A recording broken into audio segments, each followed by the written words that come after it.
All right, everybody, welcome back to the 3 of 7 podcast. After a little technical difficulties, take 2. We're coming at you live from 3 of 7 Project HQ. We ain't live.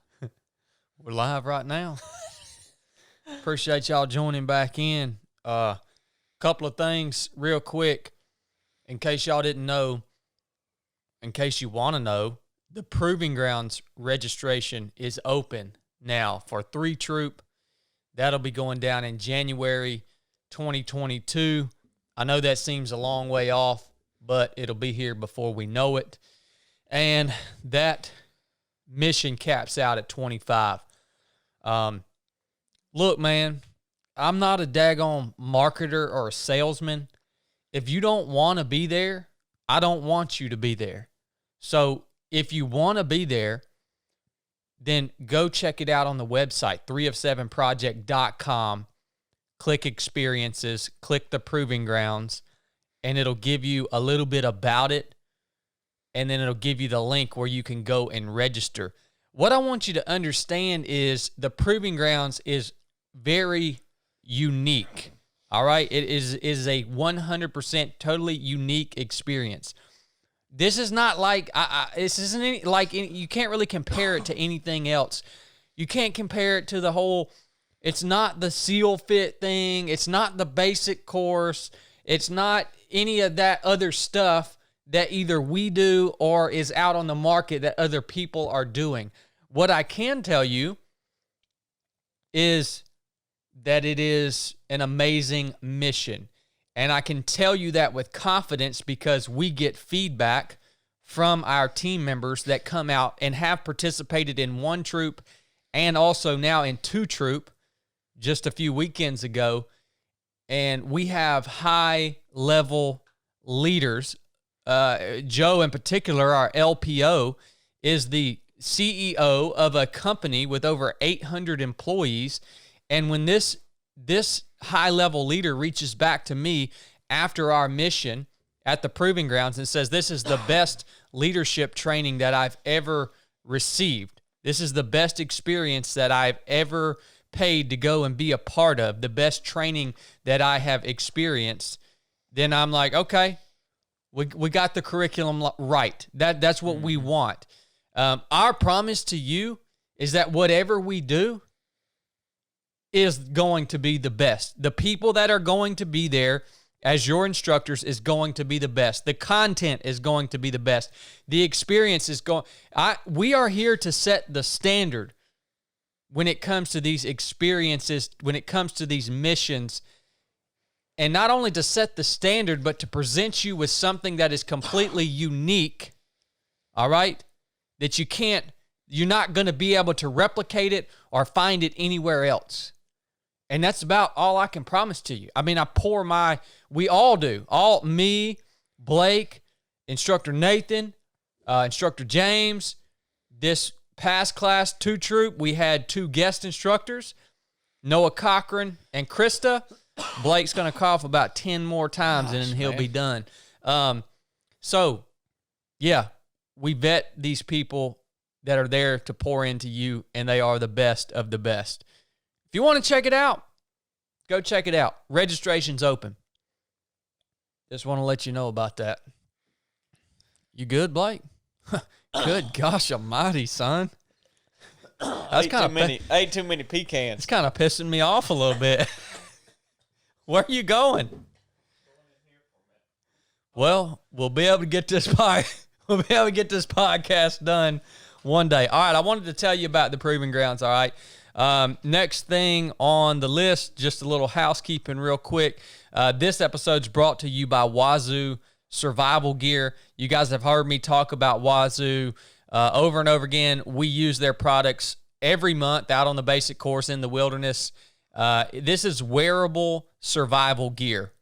That's what Wazoo produces. They try their best to make every single product they put out made in America. They stand behind their products. They're completely unique. Again, just like the Proving Grounds, we like stuff that's original and unique, and Wazoo provides those type of products. Today, I have on not only my bushcraft necklace. I'm going a little overboard here. I also have my bushcraft bracelet on, which is this thing right here. If you're watching, right, it's an awesome bracelet that has a ferro rod attached to the end of it. And Blake actually bought this for me and gave it to me yesterday, and I absolutely love it. I don't have any products from Wazoo that I don't love. Their cash caps, their cash beanie, all the things they make. They have these bandanas to where you can identify edible plants. They have them to help you identify tracks. Wearable survival gear, right, to increase your capabilities. This isn't just for people that go out in the wilderness. This is for anyone that wants to be more prepared in their day-to-day life. So go check them out at wazoosurvivalgear.com. I'll attach a special link in the show notes of this episode. If you want to place an order with Wazoo Survival Gear, go click that link. It's going to give you a 20% off your order. You won't find that anywhere else. That's only for 307 podcast listeners. And I think there's a pro code that you may have to put in. I'll attach that in the show notes of this link too. But we love their stuff. We use their stuff on a regular basis. We believe in them. Support the companies that support this podcast if you enjoy this podcast. And I hope you enjoy this podcast if you're listening to it. So that's all, a little bit about Wazoo. That's who brought you this episode today. Are you good now, man? I think I'm good. I had to step out and have a coughing fit for a minute. Good gosh, dude. I must have got a pecan core or something. You know, this is just this podcast right here. We should have took a deep breath before we jumped in on this thing, huh? Something's gonna be serious on this. I mean, look. We're gonna get into some stuff real quick. We're gonna unpack some stuff. Really, to be honest with you, that came from the basic course Team 009 this past weekend. As I watched their mission unfold, I watched their team dynamics and watched them going through some really, really challenging conditions out there last weekend. Blake's still over here coughing.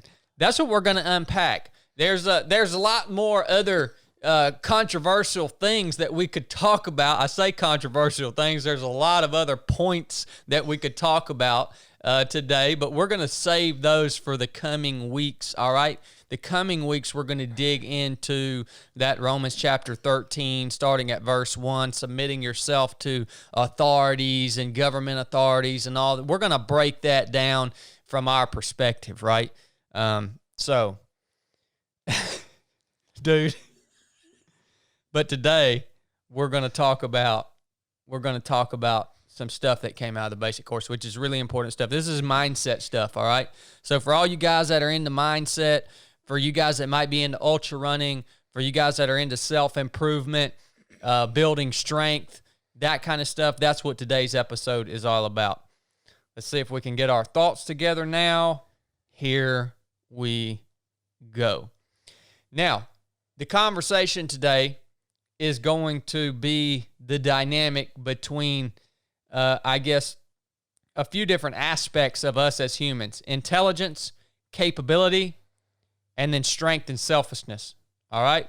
So when you're out there working as a team in your business, or you're working as a team out on a mission with us at the basic course or the proving grounds, or you're out there just working as a team, getting through an ultra, right? An ultra marathon with your crew, with the people that are out there to support you. We run into some tough situations. This past weekend, we ran into some tough situations revolving around the weather. It was freaking cold and dumping rain, soaking wet, cold. You're in the wilderness on a mountain and windy. And yeah, that really brings some things out. That brings some things into front and center.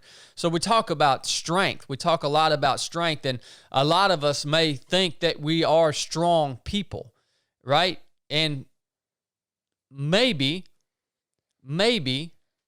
you're not as strong as you think you are. And that's okay, because we can become stronger, right? The important part is being able to assess yourself of where are you on that spectrum of strength as a person, okay? Now, we'll start with intelligence. Intelligence. Why are we even talking about intelligence? Because a lot of times intelligence can be portrayed or can be seen as strength. A lot of times you see a very intelligent person or a team of intelligent people and you automatically think they're strong. But that's not necessarily true. An intelligent person may just simply be capable. Okay? And that makes sense because knowledge is power, right? So the more intelligent you are, the more capable you are going to be in different situations. The more capacity you're going to have to handle whatever environment you are in. That's why a lot of times that intelligence will be viewed as strength. But in actuality, intelligence only translates into increased capability. All right? That's all it is. And capability, what you are capable of, is not how strong you are. Mm-hmm. All right? I hope everybody's following me on this. So, I made a post about this the other day, and I should probably pull this up. But, so let's dig into that capability aspect real quick. Capability. Asking ourselves, are we truly strong, or are we just simply capable because of our high level of intelligence? By the way, most people that we train, I would say 95% of the people that we train are highly intelligent.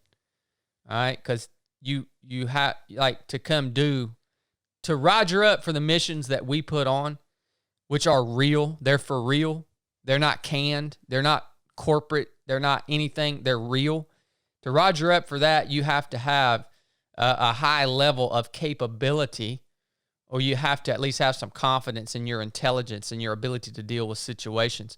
So, what happens when a capable individual reaches, I guess, the limits of, or reaches their capacity to be capable within an environment, right? So as things get harder and harder and harder, eventually that individual's capability to endure that situation is going to be maxed out, right? So your capabilities become maxed out at some point, depending, and that's different for everybody. Again, that depends on how capable you are. But once it gets maxed out, that is where we really see if an individual or a team member is strong or not. Mm-hmm. So strength is represented on the fringes of a capable human being's capacity to endure in whatever the situation is. I hope you guys can understand this. I've seen it play out. In the SEAL teams, I saw it play out hundreds of times. In the basic course, you see it play out. At the proving grounds, you see this play out all the time. And it's a beautiful thing because here's the thing. Most of you guys are never going to know about yourself. You're going to go through your whole life and you're never going to know whether or not you are actually a strong person or if you just know enough to be capable. All right? So we have to stretch ourselves in a real way on the battlefield of life in training in order to truly be able to say, I'm strong. I'm happy with where I am in my mental toughness, right? My strength as a person. I think it's where if the person still does it, they're capable of doing it. But I think where you meet that is mental capability and physical capability, where the situation we're talking about, your body starts to not be capable anymore, and your mental capability pulls it that little bit further. You know, it's like like they're rubbing right up against each other in that point. Yeah, and you know, out this past weekend, both were being stretched. The mental capability to deal with the task that needed to be performed and the physical capability to endure the harshness of the conditions. So both are usually stretched simultaneously. Yeah. Right? Because when you reach those situations, which I guess in some scenarios you could just be testing the limits of your physical capability or just testing the limits of your mental capability, right? But in the stuff that we do and in the stuff that we did in the SEAL teams, they were usually being stretched side by side. So what happens when just a simply intelligent and capable human being reaches their limit of capability? Well, there's two things that can happen. That human being will either at that moment show strength, or they, in my mind, I call it selfishness, or they will become selfish. And now what I mean by that is once that capability to endure is maxed out, if you don't have true strength, which that's where strength starts. If you don't have that true strength within you, what will happen is you will just turn inward and you will focus on self-preservation. You'll just focus on preserving yourself, right? And you forget about the dynamics of the team and what needs to be done in that moment in order to better your situation, right? And then everything falls apart as soon as that happens. All right? Now, the other scenario, if we have a team of individuals that are truly strong people, all right, what will happen is even a strong person has that spectrum of capability, but a strong person, when they reach their capacity to endure, what'll happen is that strong person, when that capacity is reached, they actually shine through with strength. Then they're running on strength. When your capabilities are exhausted, then you're running on pure strength, and you have the energy to laugh in the face of whatever you're having to endure in that moment. Strength is having the capability that when your capacity to endure is exceeded, still stepping up to the plate and performing the task that needs to be performed. Still stepping up to the plate and taking charge of your team. When you are stretched beyond your capabilities, still stepping up to the plate and doing everything that you can do in order to serve the team members and in order to accomplish the mission. That is true strength. And really, that's what a SEAL platoon, that's what a SEAL platoon was composed of, was a group of truly strong individuals that when it really, really sucked and we were pushed beyond the limits of even our own capabilities as highly trained individuals, we had that true strength in place where even then we could laugh in the face of whatever difficulty we faced and continue to perform. That's what made us different. Does that make sense? Yeah. I mean, to some people that haven't seen this happen, it may not make sense. I don't know. Well, I think people will confuse capability and strength to be the same thing. If you go to the gym and you work out a lot, you think you're getting stronger, but you're just becoming more capable. Unless you start pushing into that point beyond what you're capable of. Like, that's how you train strength, right? You talk about running the 90 miles to get the 10 miles of growth. You're capable of the 90 miles, the 10 miles is strength. That's exactly right. And that's why most people don't understand what true strength is because, like you said, they're spending all the training that they're doing, the running that they're doing, all whatever it may be in the gym, whatever. We spend the majority of our life just increasing our capability. You don't get many opportunities to actually build your actual strength, right? Yeah. Because that's beyond capability is where strength lies. And once you grow that capability to a certain point, it becomes hard to find something to increase your strength. Yeah. Oh, You yeah. know, you almost have to create your own thing. And I think the more capable you become, you could have less strength in those times, because now you can do these things pretty easily that you had been kind of struggling with. You grew your strength. Now you're kind of comfortable in doing that. And once you get there, you think, man, I'm doing good. Someone could go run 100 miles and win it, and someone could go run 30 miles and gut the whole thing out. The 100-mile man is capable, but the 30-mile man That's right. was strong.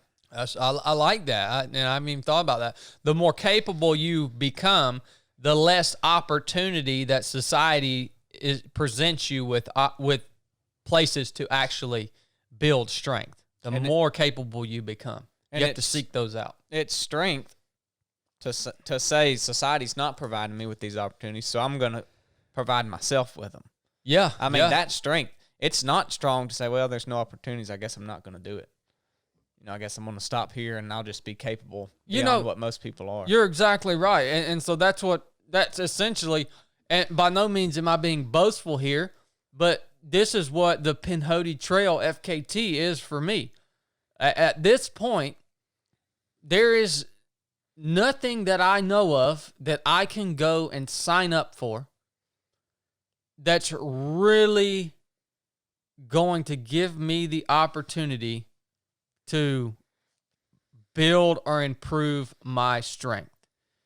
Now, I'm sure there is stuff out there.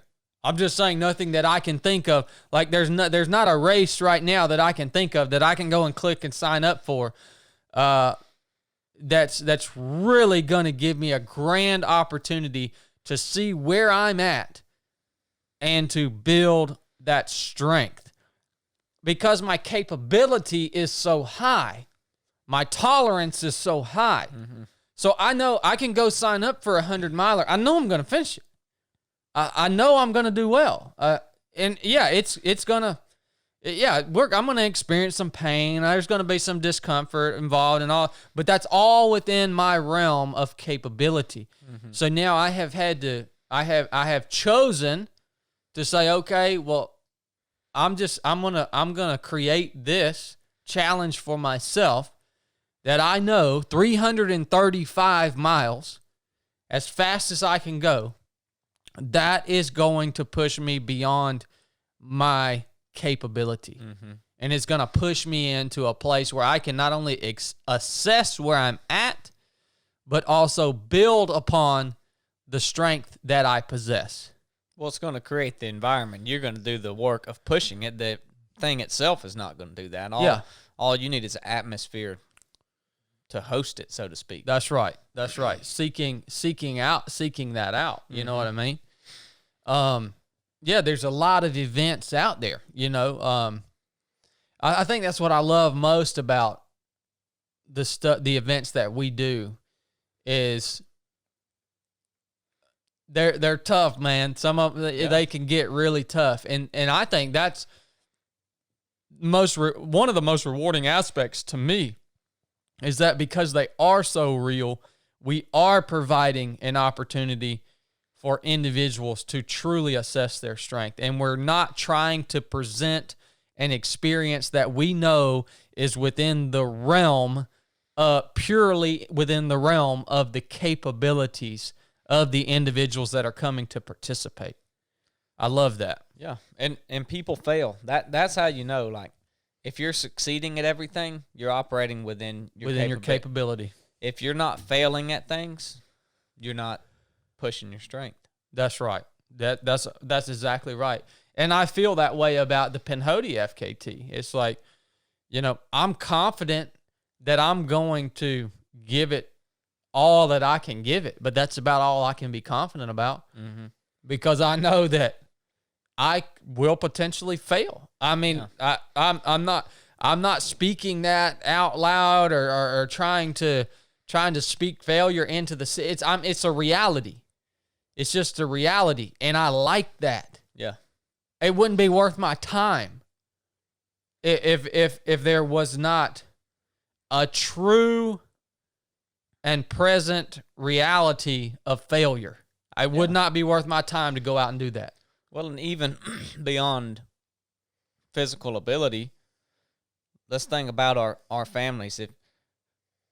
If you're married and you're not arguing with your wife, then you're not spending enough time with her. I mean, I'm not saying arguing with your wife is failure, but it's certainly not succeeding. It's not everything is perfect. And same with your kids. If I'm not getting aggravated with my kids, maybe I'm not spending enough time around them, and that's another way to assess it. Same thing with business.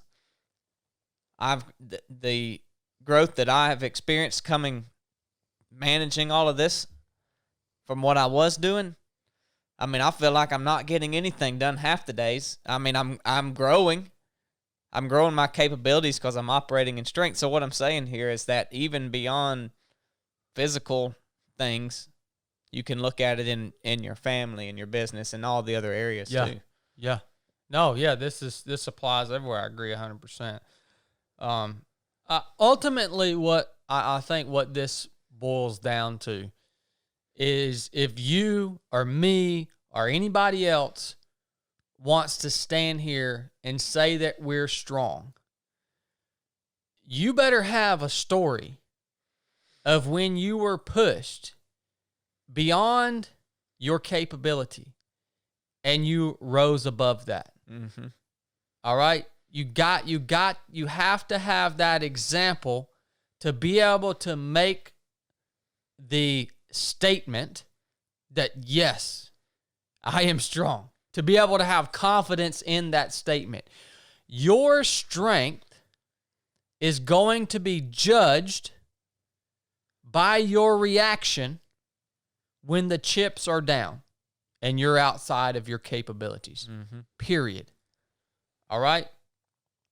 Now, we talk about this. We talk about all this and seeking out the opportunity to push beyond your capability, not just once you've ran 10 100-milers, running another 100-miler, not just once you've reached a point in your business to just stay there and you're capable there. We talk about seeking out these places. You know why we want to seek out these experiences, these places, not only to assess ourselves, not only to build upon our true strength, right? But we want to, I at least seek out these situations because it's a great way when you find yourself there, when you find yourself in that scenario where you are outside of your capabilities to endure. First of all, you need to be, when you launch off on a mission and you think that might happen, you need to be anticipating that moment when that transition happens. And all of a sudden, your team is faced with the scenario where everyone all of a sudden is outside of their capability. You need to be looking for that moment, right? When that moment happens, you need to seize that moment. That moment, it may take you a long time to get there, to work up to it. It may not. But you need to be anticipating that moment so that you can seize that moment. And you don't find yourself just defaulting to the selfishness that we talked about before. Because if you don't seize that moment, you're wasting significant opportunity for yourself, but you're also wasting a significant opportunity for others to look at you and say, man, I want to follow that person. I want what that person has. Because when you seize that moment, when that transition happens, and you and everyone around you all of a sudden that transition happens from capability to strength, a lot of the team is going to get selfish, turn inward, self-preserve, all right? If you're the one person to seize that moment, all of a sudden, all those people that got selfish, they're going to look at you operating in strength and say, man, I want to follow that person. Mm-hmm. It's a wonderful, wonderful thing, guys. It really is. You know, I think about this because I know that this scenario is likely coming for me on 2 occasions in the very near future. This dynamic, if you guys don't understand this podcast, by the way, just watch what's about to happen in my life.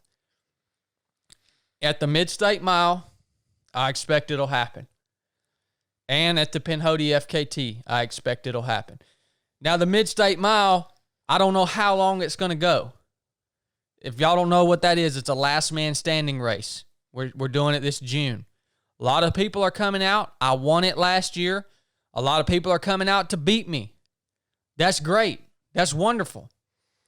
I expect there will be a moment at some point, 25, 30, 40 hours into that race, where I'm going to be outside of my capability, and I'm going to have to pull in on that strength. So I'm anticipating that moment, because what am I going to do when that transition happens? Am I still going to smile? Am I still going to encourage? Am I still going to thank my crew members there? Am I still going to be thanking and encouraging my fellow competitors that I'm out there battling with? Am I still going to give God the glory? Am I still going to stand strong? I'm anticipating that moment, because when it happens, I want to be able to seize it, be strong, and act the way that a strong man should act, so that others will look at me and say, I want what he has, right? It's a beautiful opportunity to put yourself in a position where you can be looked at as a leader by other people within your team. I think that's a deep picture of not following your feelings, right? Like living your life on principle and standards, because those are really strong feelings that come at that point, at that transition point. Yeah. And when you choose to shut those down and keep doing what you'd been doing when you felt good, that's a perfect picture of that to me. Oh, yeah, 100%, man. And ultimately, the reason, as the world watches me, or a small percentage of the world watches me throughout these challenges, ultimately, what's important for me is for the people that do see me, not to see me as I want to be like Chad, but the important opportunity here for me personally is to be a example of Christ, or be a witness for Christ, right? So when the world sees me pushing beyond my capabilities into strength and still upholding that standard that Blake talked about, I want them to say, man, that's a man that gives all his glory to God. Literally, that is his faith is what sustains him. I want that, not I want to be like Chad. So if you're a Christian out there and you want people to look at you and as a Christian publicly and say, man, I want what he has. Maybe I should go ask him or her about their faith. You want an opportunity to witness to other people? Do this. All right? Do this. Don't be a freaking fat hog, man. Do stuff. Sorry, I didn't mean to call people fat hogs, but this will be the title of this pod. Don't be a fat hog. Oh, that'll get shirt idea. That'll get some. That'll get us some views right there. Uh-huh. All right, so we're about 30 minutes into this thing. I hope you guys understand the importance of this. Take away from this. Seek out these opportunities, whether it's with us or whether it's with your own challenge, or whether it's in business, or whether it's in your family, to where you're putting yourself in situations that you know or expect to be operating outside of your capabilities. Anticipate that moment. When it comes, seize it, which will give you then the ability to assess your strength and also build true strength within yourself moving forward. Mm-hmm. So we talked about the difference between intelligence, how intelligent people are usually capable people, because knowledge equals power, but capability only takes you so far. True strength shines through on the fringes of capability. That point is different for everyone, right? That point is different for everyone. So, hope you guys got that. Got anything to add? No, you hit it. Well, that was a pretty good episode after Blake got over his coughing fit. Son, that coughing fit was rough. I had a pecan hung in my throat. That was some wild stuff right there, son. Y'all don't hold that against me now. Try not to eat my pre-pod pecans next time. Oh, man. Oh, another thing, by the way, some of you guys asked, why haven't we been posting some of these episodes on YouTube? And it's because my dang computer is a turd. And look, I'm trying to do the episode with Chris Reckliff yesterday, and it's just malfunctioning. I guess I don't know what I'm doing when it comes to editing video. I don't know what I'm doing. And I'm trying to do this, and it's like the file's too large. It has to be compressed. It won't move, and this and that, right? So I hit my man Evan up today, and I said, Evan, do you got time for this? And he said, yes. So I'm sending some stuff over to Evan today, and I'm turning this over to a man that knows what he's doing. Okay? He's capable. Yeah, he is. I was operating on the fringes of my capabilities with this freaking video crap. So I'm not looking to build strength in that area of my life. So I'm going to go ahead and turn it over to a man that knows what he's doing. So hopefully we soon we'll be clicking with Evan, and these things will be coming out on YouTube in a more timely manner. So that's all I got for y'all today on today's Comms Check. Let us know what you think, man. Let us know what you think. Share this episode, man.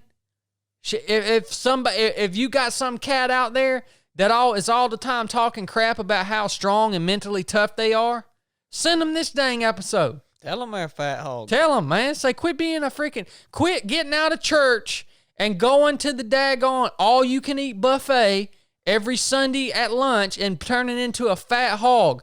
You want people to look at you as a Christian? You want the opportunity to witness to other people in this world? Put yourself in scenarios where the chips are freaking down and stand up and lead. That's all you have to do. And people are going to come to you and say, hey man, what's this Jesus thing about? It's obviously doing something special for you. Obviously you got some strength outside of yourself that's sustaining you when you push past your capabilities and you still step up to the plate and get the freaking job done, man. The world's going to come to you. Atheists are going to come to you. People that hate Christianity are going to come to you because it's real, man. Mm-hmm. All right? Enough said.